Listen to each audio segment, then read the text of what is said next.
Hey, I'd like to welcome you to another episode of Mission Matters. My name is Adam Torres, and if you'd like to apply to be a guest on the show, just head on over to missionmatters.com and click on Be Our Guest to apply. All right, so today I have Mike Casey on the line, and he's founder and president at TigerCom. Mike, welcome to the show. Adam, thanks for having me. All right, Mike, so you brought us what a great topic today, how PR and communications are changing the world of business. I tell people that all the time, but I might be biased being in the business, but I'm excited to get your input on that and insight and really get into this topic. But before we do that, I'll start this episode the way that we start them all with our Mission Matters Minute. So, Mike, we at Mission Matters, we amplify stories for entrepreneurs, executives, and experts. That's our mission. Mike, what mission matters to you? Well, our mission here at TigerCom is to move the U.S. economy onto a much more sustainable footing. That's awesome. Love bringing mission-based entrepreneurs and executives on the line to really share why they do what they do, like what gets them fired up and going in the morning. So just diving into the topic. So tell us more about TigerCom. So like how did you get started with founding this? Like how did you get into the business? Well, I can answer that question two ways. The first is 17 years ago, I came out of the NGO world that was working on sustainability issues, and I saw three gaps. One, we were trying to beat something with nothing. We would say no to coal, no to polluting technologies, but we didn't have an option to point to. The second was we didn't have an infrastructure to deliver that narrative in a robust way. And the third is there was really no way to pay forward lessons learned on how to do that sort of communication. So I expressly set up and have established and run this shop from day one to serve the needs of really the disruptors in the economy, the people who they're not growing the new Google, where they're disrupting a lot of people over time. These are new sectors within industries that are disrupting very powerful and entrenched incumbents. So they have disruptor needs, big, and disruptor budgets, often limited. And our job is to bring the best of marketing and public affairs services to these disruptors. That's awesome. And so what I like about your firm, too, is that you're focused on a niche. Like you picked a niche. It's something that, resonates to you and your overall mission. And I just find people that do that typically do a lot of good work for their clients. So tell us your views on why you think PR and communications is so important to get the message out. Well, it's in short because the way that Americans who buy things, whether it's anything above an impulse purchase, anything from a picture frame to a car to a large industrial project, the way we're making decisions about when to buy, what to buy, and who to buy from, that's changed a lot. And it's changed a lot because of, and it has both cause and effect relationship, if you will, with these devices that we're on. The average American pre-pandemic was spending between 5 and 7 hours a day on screens. Average American estimated to get 15,000 plus marketing messages a day. This third number is debated by people smarter than me, but the attention spans in Americans have shrunk down south of 10 or 8 seconds, depending on which one you want to pick. What that means for business owners is that we are marketing to a society that has become information fruit flies. We land, we sip, we move on. We land, we sip, we move on. And that means that for most people, when they're going to make a decision to buy, they're not going to do that taking an interruption from an advertisement or from a sales representative.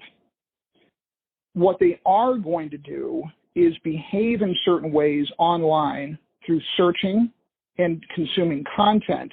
And if we can enable business owners to be part of the reliable territory that a potential buyer is going to go to educate him or herself in the early part of the purchase decision, that's where we can provide a lot of value for our sectors and for other sectors. What are some of the major or just like positive influences on your work? Well, one, I'm inspired by the people that I work with. We just have amazing people who now becoming a clean economy communicator is a thing. When I started this 17 years ago, I had to talk people into the idea. They'd never heard of it before. They might be favorably inclined. But in recruitment, I was recruiting people into the idea. Now I'm recruiting people into the firm. Big difference. And what you get is a lot of really talented people. Some are young, some are mid-career, some are at the end of their careers, but are really interested in pitching in to address in a positive way the greatest existential crisis this planet has ever faced. And they're inspiring. Second, I would say the people we do the work for, they're just some of the smartest people I think I've ever met. They come up with ingenious solutions to intractable problems. And some of them make it through the business scaling process and some of them don't. But their smarts and their perseverance and their courage, I find really inspiring. And the third is I'd say my wife and kids are they're awesome. They've been behind us from the get-go. This is a lot of time on planes and late hours, and my family's been nothing but completely supportive, and that's a big deal. What kind of trends are you seeing right now? Let's just say in the clean economy overall. What are you hearing? Because I feel like you have a unique vantage point. Like obviously, there's people working in different sectors specifically on their projects, but you're really helping many different sectors within that whole clean economy movement. Like what kind of things are you seeing? It's a good question.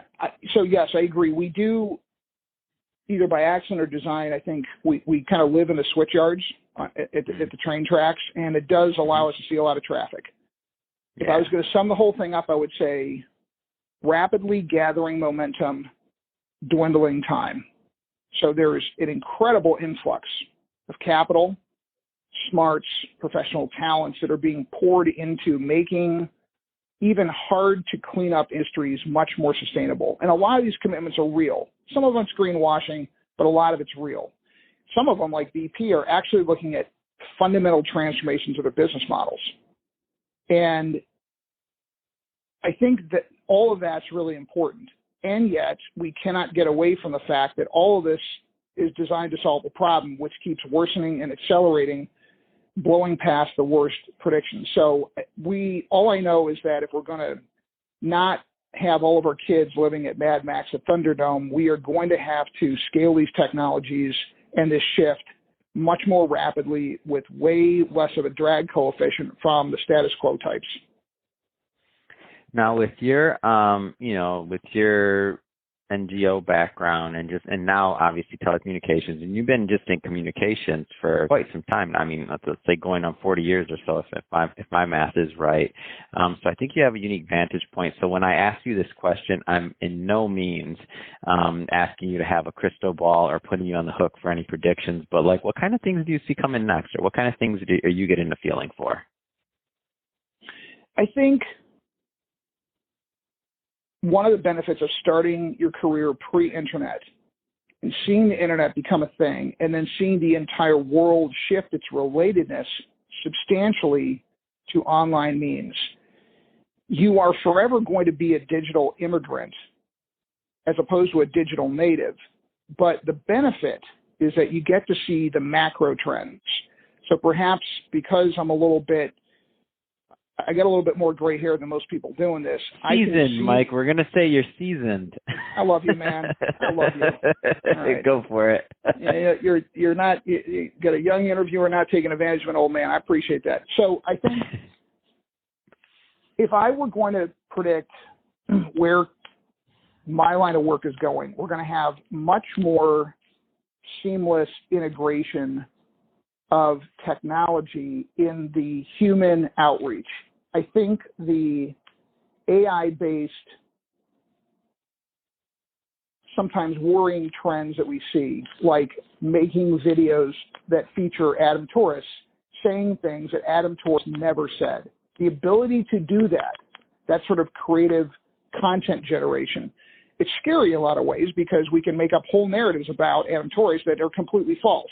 But we can also bridge gaps and differences in perspectives in a much more seamless way if we use the technology right. And I don't think the manifestations of AI and really advanced technologies in my line of work have stuck their head up yet for us to really see what they're going to look like. But they're definitely growing underground. And it's when they come up, it's going to be very exciting and interesting.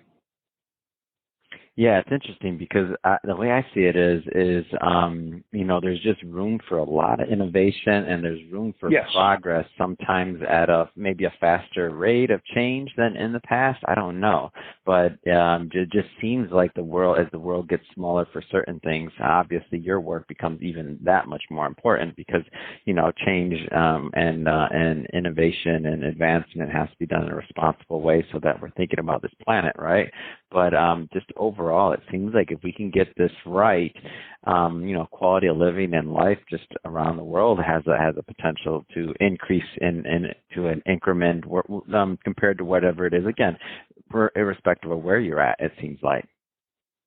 I was overseas this summer with my family, and I'm not a futurist, but it dawned on me as I was sitting on this beach listening to people from a bunch of different European countries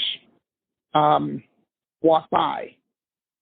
I turned to my wife and I said, I'll bet you in 5 years you're going to be able to buy a device from Google which can go on your sunglasses or is kind of like an earpiece boom mic combination and speakerphone, which allow you to go to any country, plug in the language, talk, and it translates in your voice into perfect Mandarin, perfect Hindi, perfect Kazakh. I will bet you that's around the corner, things like that. So if you think about it, the technology is going to be tremendously, it's going to really grease the wheels, I think, quite a bit. I will also say, though, the two other things I think my field is going to have to solve for is the further democratization of content creation. Of course, now anybody can make content, and there is a general trend toward organically generated content or content that looks like it's organically generated. So I think you're going to have, I think the importance of influencer campaigns is going to go up substantially. Practices and tactics are going to become whole specialties that solve for the continued exponential growth in sources of content, numbers of channels, and all of that will mean that a really big wave of attention that you get is going to be made up of attention from lots more outlets, and each outlet's going to give you a relatively small amount of attention that adds up to a big total. Does that make sense? Oh, no, for sure. The aggregate of it all is important. And when we think about how things, how content is distributed, all of that, I mean, that's our business. And we think about and have those discussions every day. So Mike, I just have to tell you, it's been great having you on the show today and learning more about your background, your views, and also what you're doing at TigerCom to really make the world a better place. I mean, your PR and you're getting the word out for your clients is really important. That being said, if somebody's listening to this and they want more information or to connect with you and your team, what's the best way for them to do that? They can find us at tigercom with 2ms.us, or they can get me at Mike Casey _tigercom on LinkedIn. Fantastic. Well, to the audience listening, if this is your first time with Mission Matters, just to let you know, we're a platform all about getting the word out there for entrepreneurs, executives, and experts. So we bring on mission-based individuals and have them share why they do what they do, like what gets them fired up to go out there in the world and to make it a better place. If that's content that interests you, then we highly suggest and invite you to subscribe to the show wherever you're watching it, whether it's on YouTube or on one of our our podcast platforms because we have many more mission-based entrepreneurs coming up for you, and we don't want you to miss a thing. And Mike, really, it has been a pleasure. Thanks again for coming on the show. Adam, thanks for having me. Great to talk to you.